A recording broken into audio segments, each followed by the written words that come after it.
देखो प्रथम तो मुझे जदि मानवर मुख्यमंत्री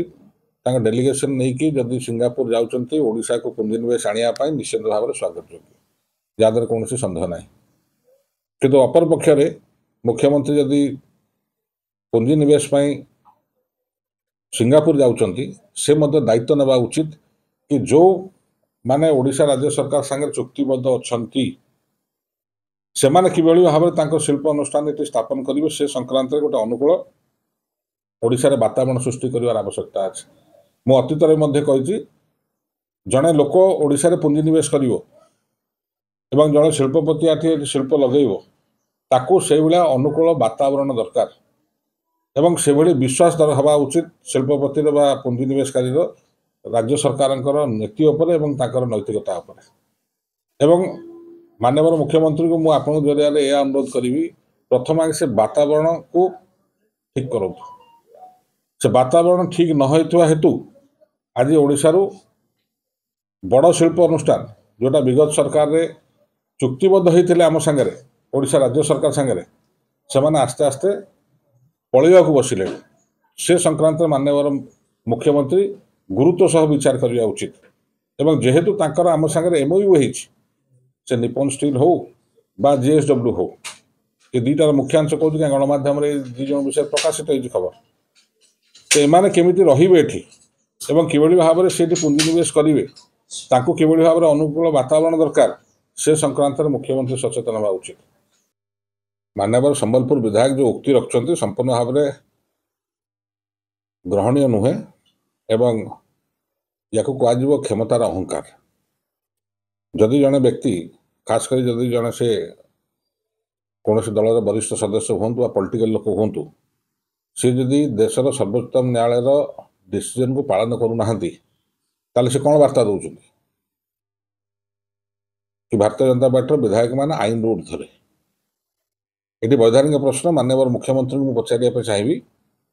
कि जी गृहमंत्री आईन समस्त सामान ओडिशा रे ना भारतीय जनता पार्टी सदस्य मानकर मंत्री विधायक मानकर एवं कर्मकर्ता एवं आमर सर्वोच्चतम प्रथम नागरिक राज्यर राज्यपाल पुओ याद ऊर्ध्वे ये प्रश्नर उत्तर सीधा सड़क माननीय मुख्यमंत्री जी गृह विभाग दायित्व अच्छे सी रखा उचित एवं ओडिशावासी को एवं पुलिस विभाग को खास करी एटा स्पष्ट गोटे डायरेक्शन दिवा उचित एवं मंतव्य आधार एकांत आवश्यक ये कि ओडिशावासी जानिया दरकार कि आईन समस्त सामान ना भारतीय जनता पार्टी कर्मकर्ता समर्थक यार ऊर्ध्वे आ जदि जहाँ विधायक संबलपुर जो उक्ति रखुंट ताकू जदि सरकार अनुसरण करती ताले पुलिस विभाग को यहाँ आपण परोक्ष कहते कि भारतीय जनता पार्टी कौन सदस्य को चाहे विधायक हूँ कर्म हूँ जी हूँ ना कहीं ताकू आपण प्रोटेक्शन दिंतु अर्थात आईन श्रृंखला विपर्यस्त जदि काली ओडिशार हुए तापर एकमात्र दायी जदि किए से हम माननीय ओडिशार मुख्यमंत्री श्री मोहन महाजी जेहेतु सी गृह विभाग दायित्व अच्छा एवं जो पुलिस विगत सरकार छोट छोट कथार तार आईनगत कार्यानुष्ठान करुला सी नीरव कौन पाई राजनीतिक व्यक्ति उक्ति रखिपारती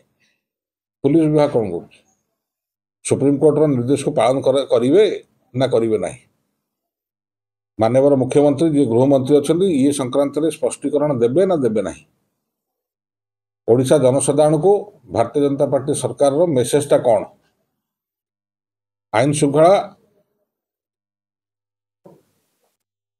नियम नेत्राधीन रहिबो